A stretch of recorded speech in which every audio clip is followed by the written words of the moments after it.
and the country descended into civil war and chaos. That's why I'm skeptical of what's going on in Venezuela today. Maduro's a bad guy. There are a lot of bad guys in the world. The operation was successful, of course it was, because that's what America does. But we as members of Congress and American people should not be lied to by any administration. And we should all ask the question about where our tax dollars and where American lives may be spent or wasted next. I'm delighted to introduce my colleague. Is Pat Ryan here yet? All right, my colleague, Congressman Ryan.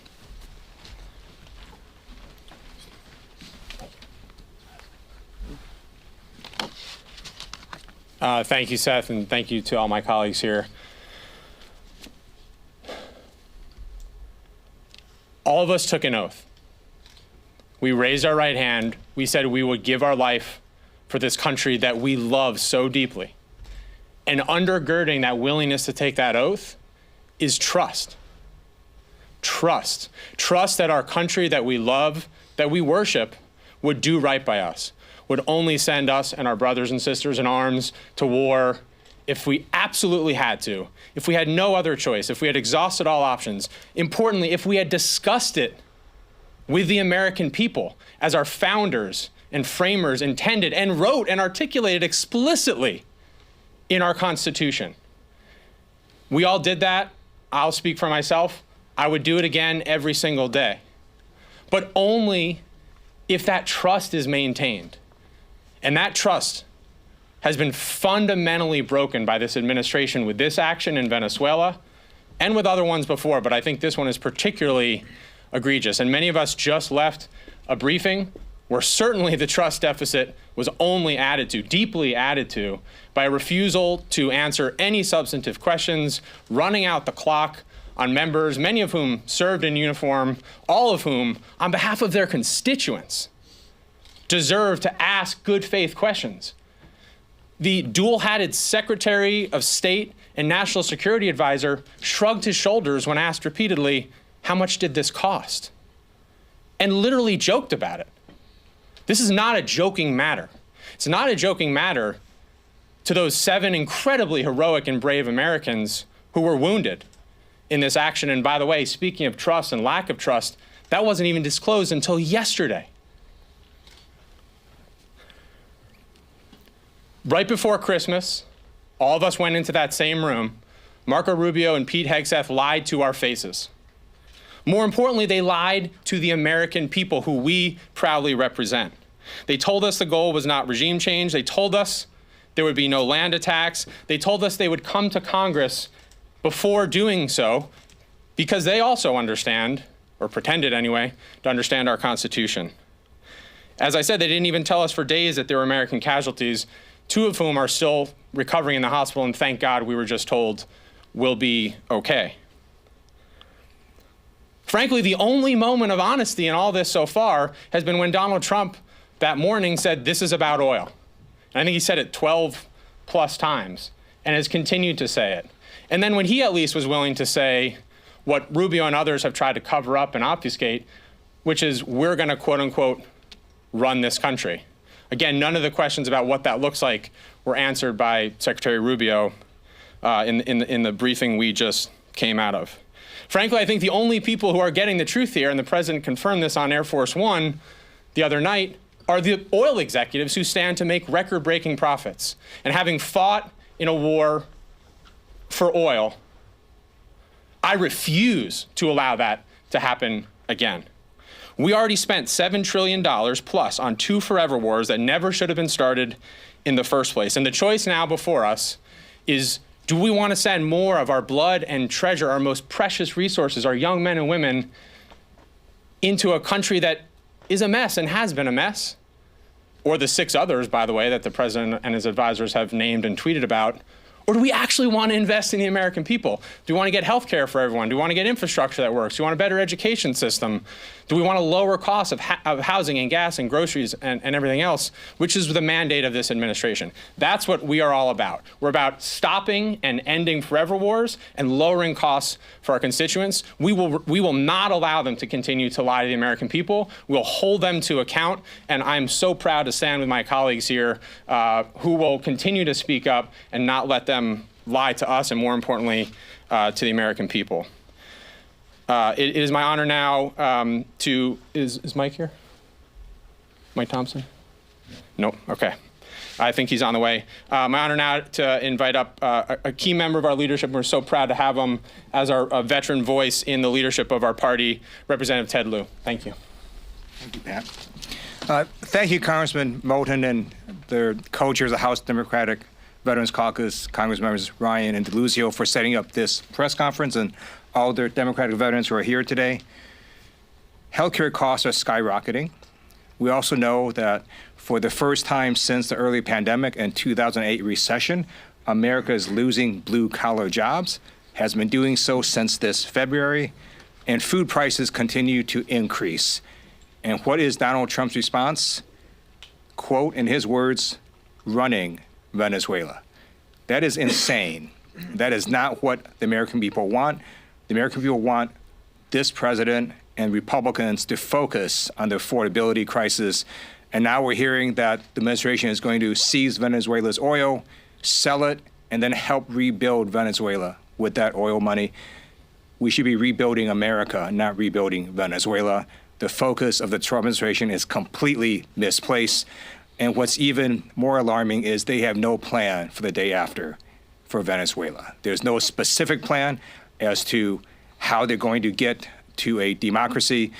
And the person they're backing right now, Delcy Rodriguez, is the hand-picked vice president of Maduro. They have the same repressive regime in place right now that's being even more repressive against the people of Venezuela, because now they're going after all sorts of Venezuelans, confiscating their cell phones. So things, in fact, are even worse right now than they were just a few days ago, and there is no plan, and we need to hear a plan from this administration.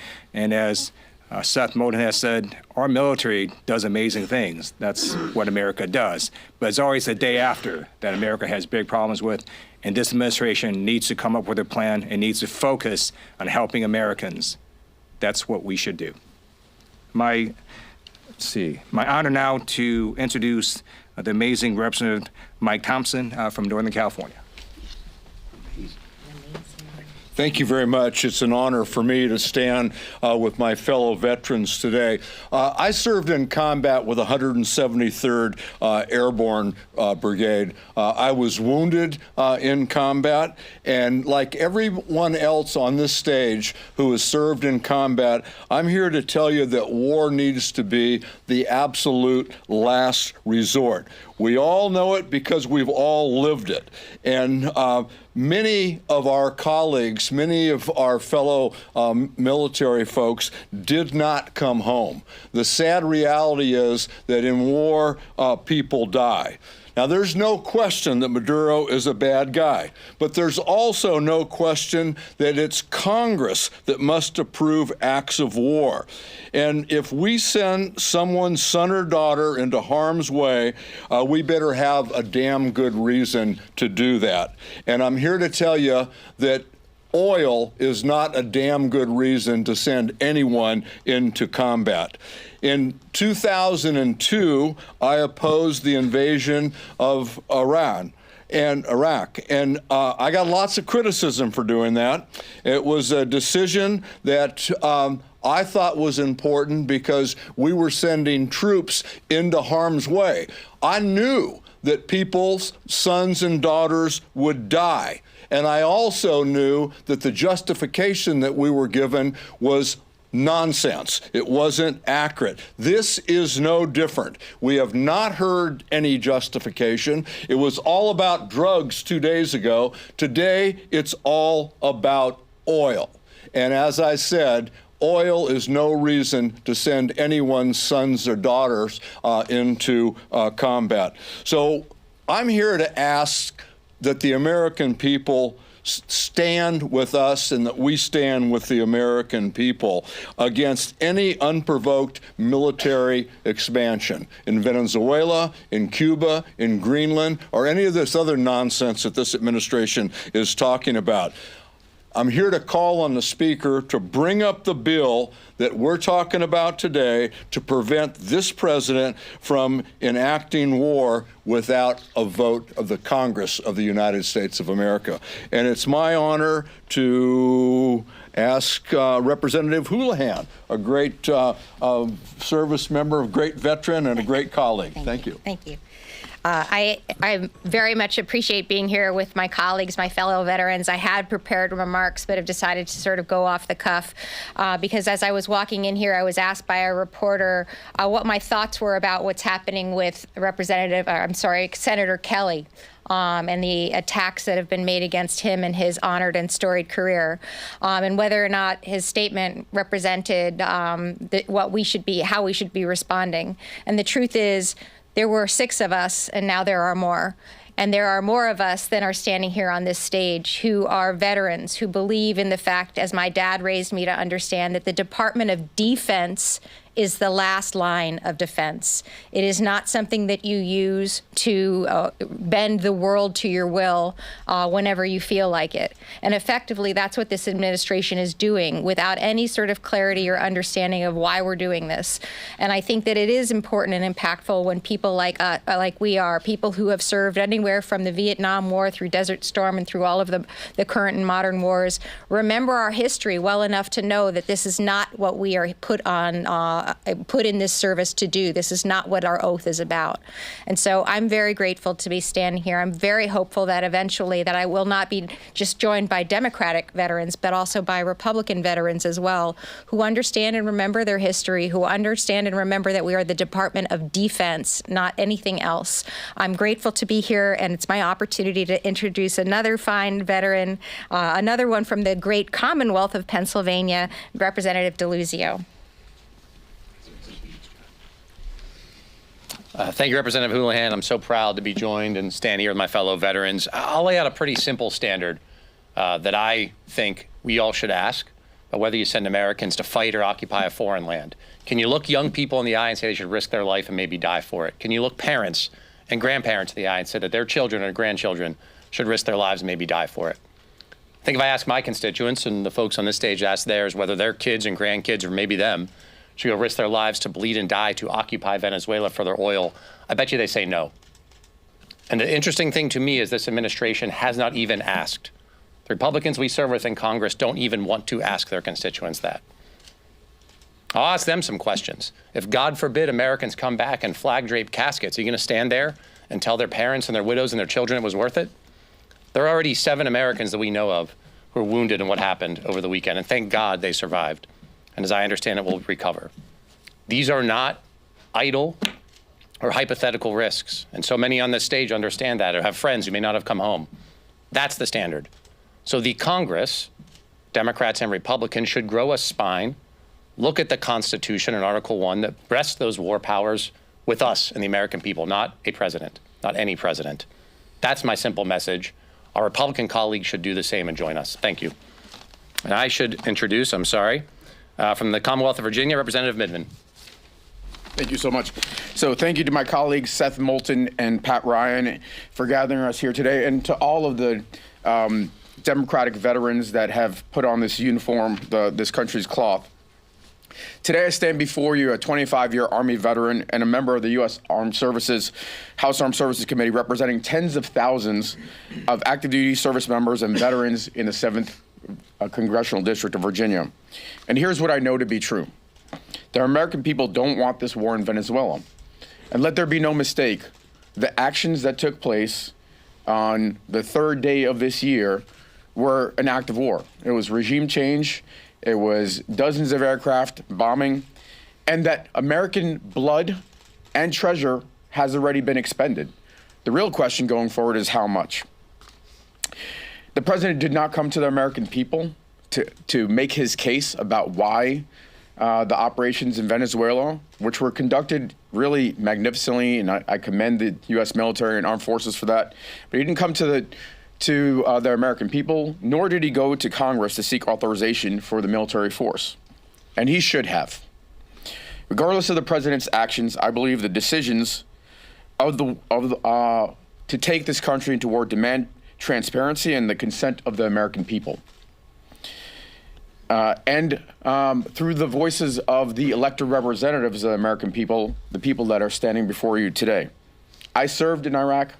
My twin brother was wounded in Iraq. We know firsthand that wars are easy to start and extraordinarily hard to finish. Like Bush, Donald Trump lied to the American people. Trump said this was about drugs, but obviously we know this is about oil. And apparently the cost of protection is around 30 to 50 million barrels of oil because the regime still remains in place. He said he'd be the president of peace, and now he's dropping bombs all over the place in Venezuela and many other places. He said he wasn't pursuing regime change, but he got rid of Maduro, and now apparently Marco Rubio is running Venezuela, which, based on the hearing the briefing we just received, sounds pretty darn questionable. Lies like these get us into wars like Iraq and put our soldiers at risk. Once lives are put in harm's way, there's no simple exit and no easy way of undoing the consequences. Of the 7 wounded, at least one may have permanent injuries, and he'll have to live that. He and his family will have to live that for the rest of their lives. The American people don't want war in Venezuela, and these wars started because people like Donald Trump and his cabinet lied to us. We need to avoid Iraq 2.0. Believe your eyes and not the lies. And with that, I have the distinct privilege of introducing Representative Goodlander. I want to thank Congressman Moulton and Congressman Ryan for bringing us together. This is some of my favorite people in Congress, and I feel at home with this group because I think 3 things really bring us here today. First and foremost, we had the honor of seeing firsthand in uniform how extraordinary our United States military is and how precious our service members are. There is no greater love than a love that leads a person to put their life on the line for their country. And that's what our service members do every single day. Their trust is a precious resource, and the costs of war are costs that we should be talking about all day, every day, because they are the costs in lives and the costs in taxpayer dollars at a moment when people across our country, across my home state, are having to make some of the most painful choices that you could ever imagine a person making, because we are in the midst of a full-blown cost crisis. Having to choose between healthcare and housing, having to choose between gas and groceries. These are painful choices that no American should have to make. At the end of the day, we all took an oath to this Constitution, and I carry it with me everywhere I go because it's very useful on this job, in ways big and small. We will honor our oath by being relentless in pursuing answers to basic questions. Questions like, what comes next in Venezuela? How much is this going to cost in lives and in dollars? And we will be relentless in upholding our oath to this great Constitution, because this is a fragile experiment that we're undertaking. And there's nothing that tests this experiment more than a government that is not honest with its people and a government that is not smart about its resources. So I'm grateful to be with this group, and I turn it now over to my colleague from the great state of California, Congressman Tran.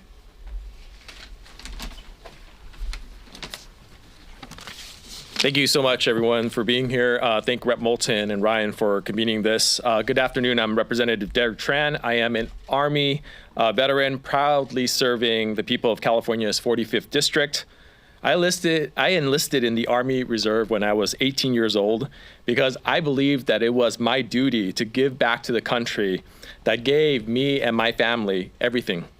In 2003, when I was a senior in college, just months away from graduation, I was activated for Operation Noble Eagle and Enduring Freedom. I answered the call to action without hesitation. It was a great honor to don the uniform in defense of the country that I love so much. But it was a huge risk for me, for my brothers and sisters in uniform, and for our families. As veterans, we know firsthand the gravity of taking military action, sending Americans men and women into harm's way require unimpeachable judgment and a steadfast commitment to the rule of law. By ignoring the Constitution and failing to inform Congress about the military actions in Venezuela, President Trump ignored that sacred duty to our troops. And what was this all for? Oil? American lives for oil.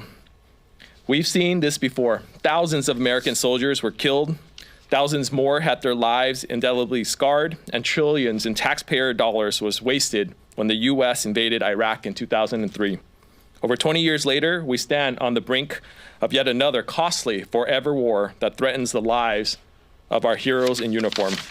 The American people deserves better than this. Families are looking to their leaders for relief with skyrocketing costs, and instead the president is draining their hard-earned tax dollars on a senseless war. I love this country, and I will always fight to defend it. We need to hold this administration accountable for its flagrant disregard for our Constitution, our service members, and the needs of the American people needs to be first and foremost. Enough is enough. The last thing our country needs is another forever war. Thank you. I'd like to turn it over to Rep. Cisneros.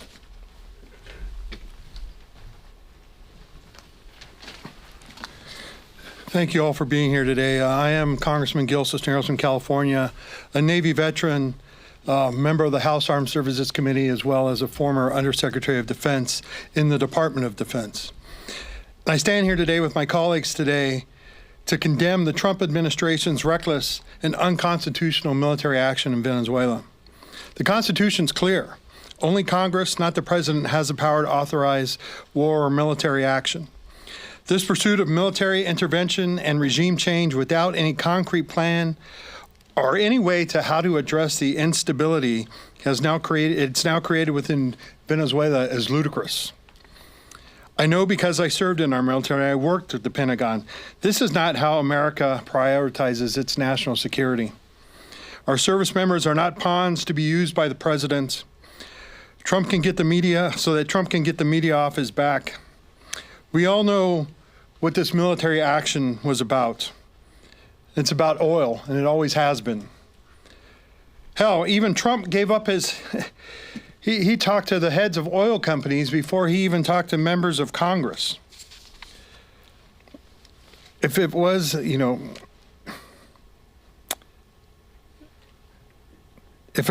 would not have pardoned. If this was about drugs, like he said at the beginning, he would not have ever pardoned a convicted drug trafficker while capturing another.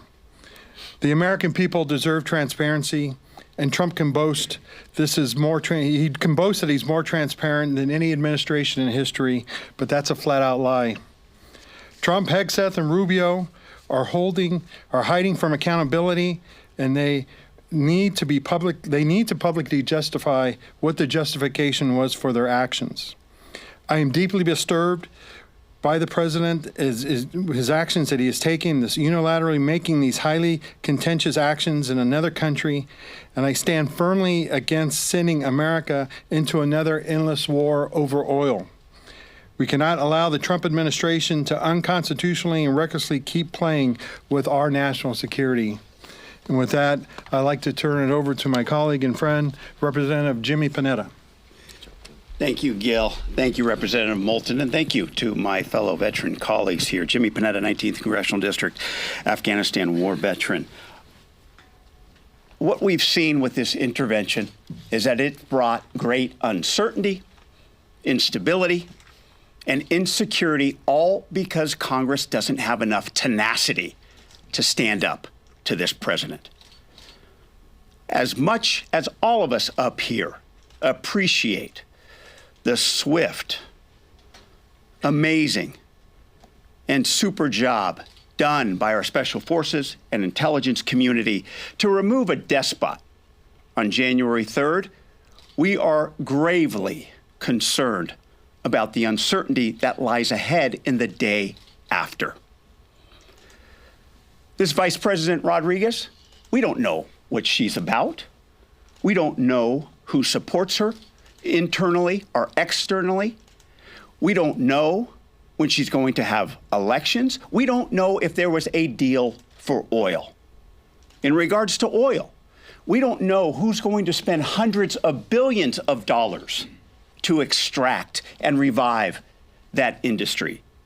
We don't know whether or not the oil market, which is already filled with reserves, is going to accept more oil.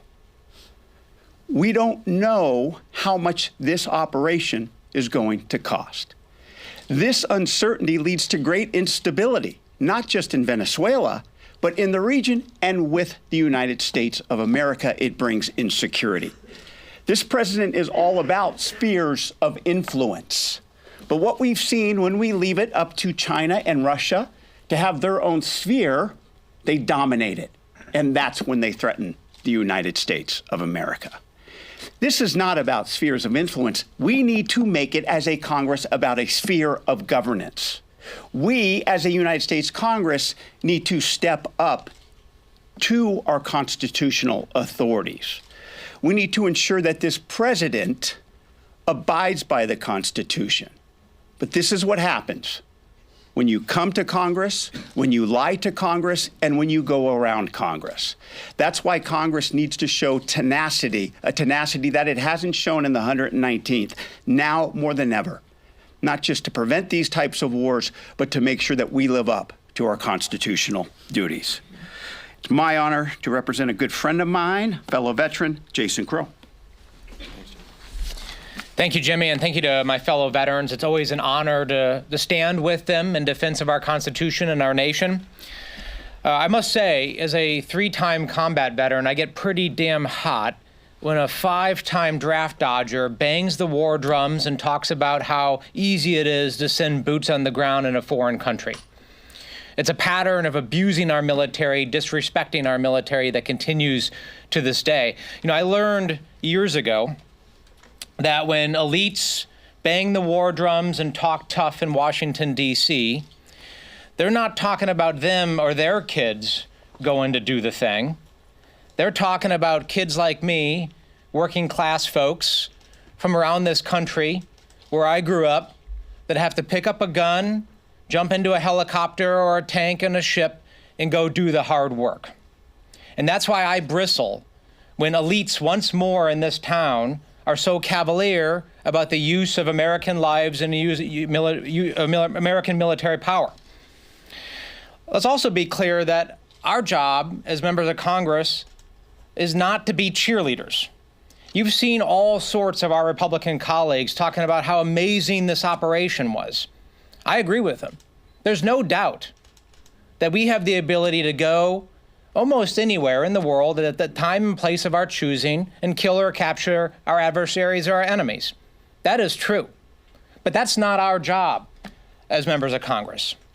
Our job is to make sure that's being done the right way and for the right reasons, and we're being stewards of the taxpayer dollar. Here are some things we know to be true. There's a lot we don't know, but here are some things we do know to be true. This is not about drugs, and this will not stop the scourge of fentanyl and meth that is killing our children and devastating our communities, because none of those drugs actually come from Venezuela. The drugs that are actually killing our kids are coming from other places. Here's another thing we know to be true. This is not about democracy and freedom for the people of Venezuela, because you've just heard over and over again that the Maduro regime remains intact. In fact, it's more oppressive sitting here today than it ever has been. What this is Donald Trump acting like an organized crime boss and using our military to shake down foreign leaders.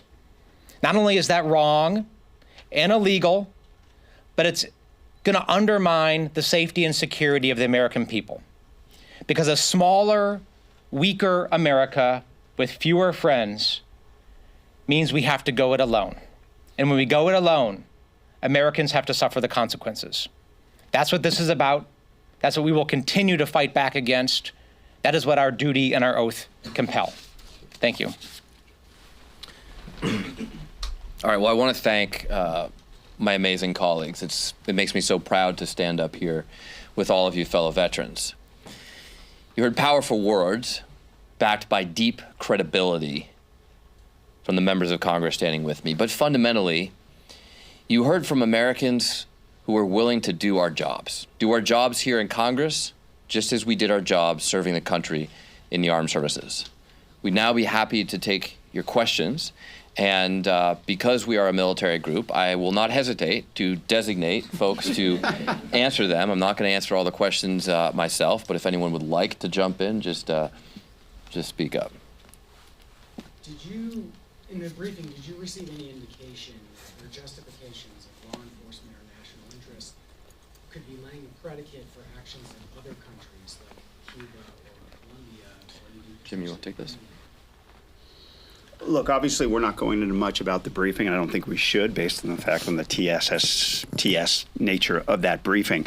However, what we've seen from this administration is obviously statements that have made clear their intentions as to what they want to do when it comes to, as I said, this sphere of influence, this Don Rowe doctrine that he so likes to brag about, basically letting others know that they will do whatever they want when it comes to intervention.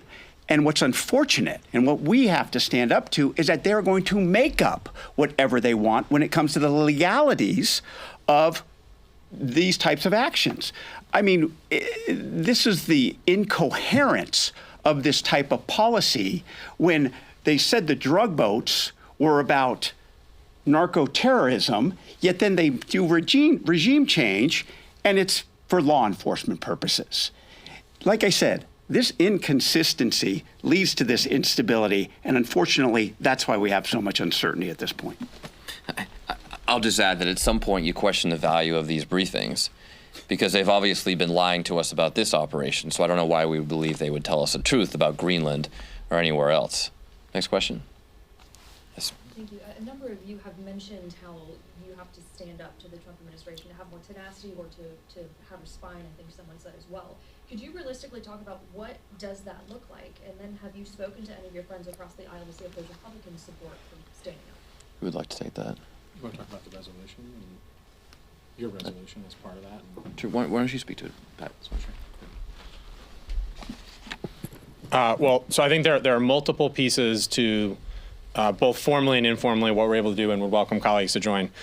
One is we have already introduced a series of war powers resolutions, including one that tragically failed by one vote before the end of the year.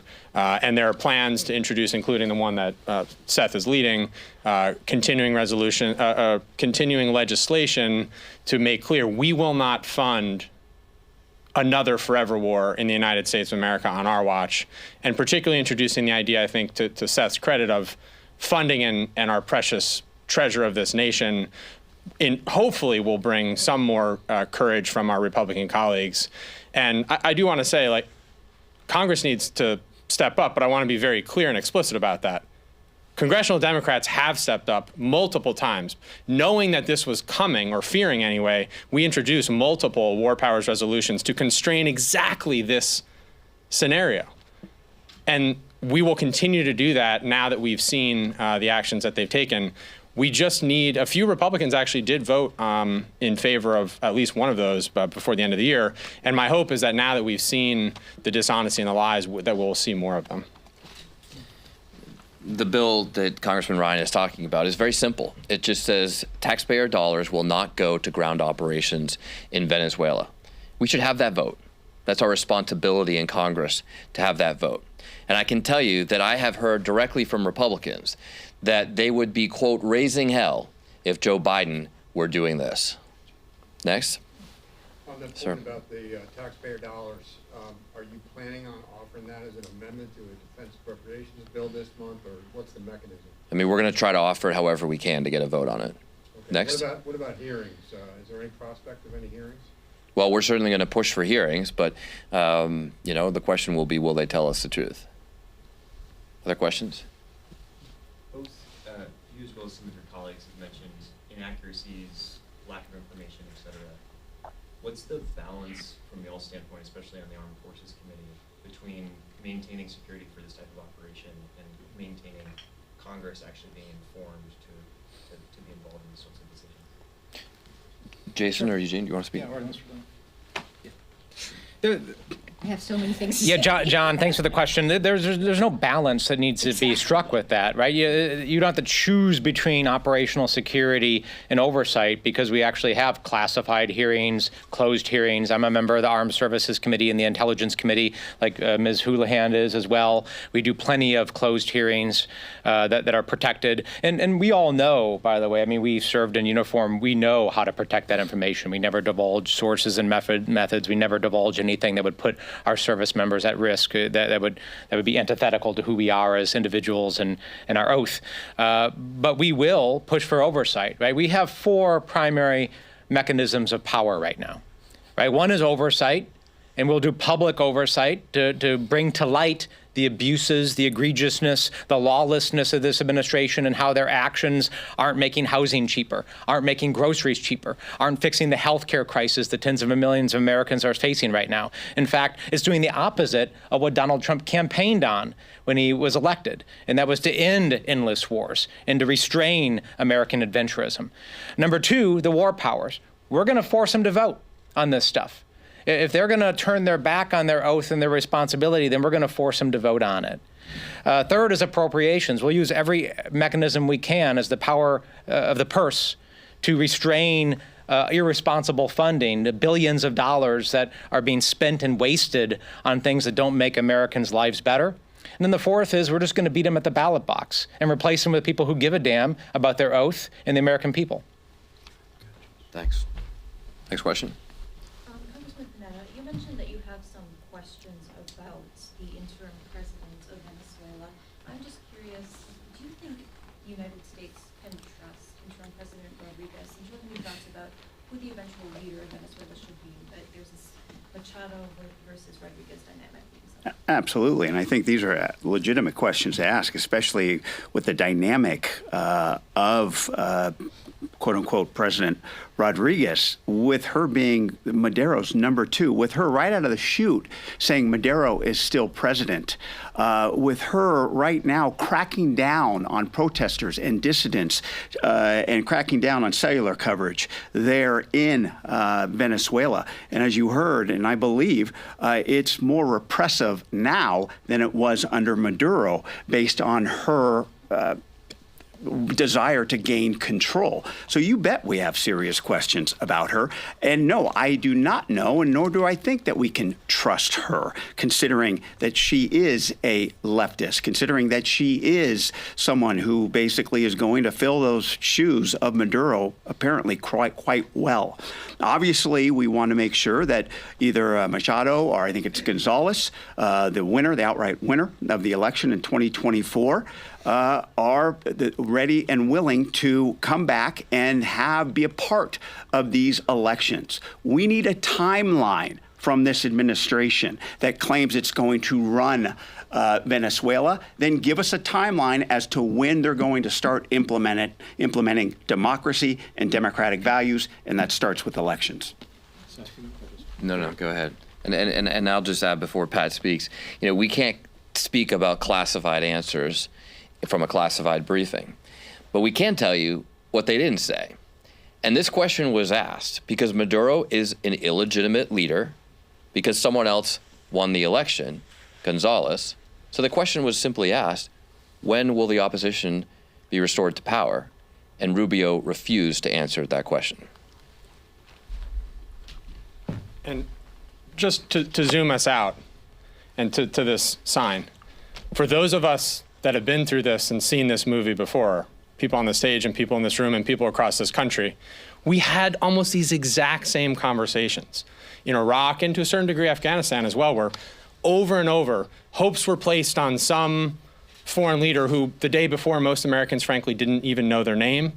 And we were promised that democracy would reign and just a little bit more of your hard-earned tax dollars, a little bit more of our precious young men and women sent just one more year. It's the same thing. History doesn't repeat, but it rhymes. And that is important for the American people to understand, to not, of course, the details matter. The fact that Delcy is in the indictment herself, and she's the one chosen in the package of people indicted by this country, and she's now supposedly legitimate, that matters. But also, we've learned this history. Let's not repeat this history again. Next question. Time for 2 more questions. Okay, I just want to give an opportunity to Eugene, Ted, Chrissy, or anything else you'd like to add? Jason, sure, yeah.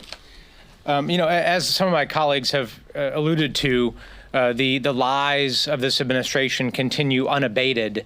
And we've been told that the United States is in total control of Venezuela, which is total bullshit, right? We don't have control over this regime, A. B, we shouldn't have control over a foreign country and a regime, right? Because that's, again, not what the American people want. They are done with endless nation-building quagmires, right? The appetite in America for that is zero. We've had enough. This insanity has to end, and we are going to push hard to end it. Thank you all very much. All right, thanks, guys. Thank you very much. Thank you. Thank you. Kept it 2 minutes.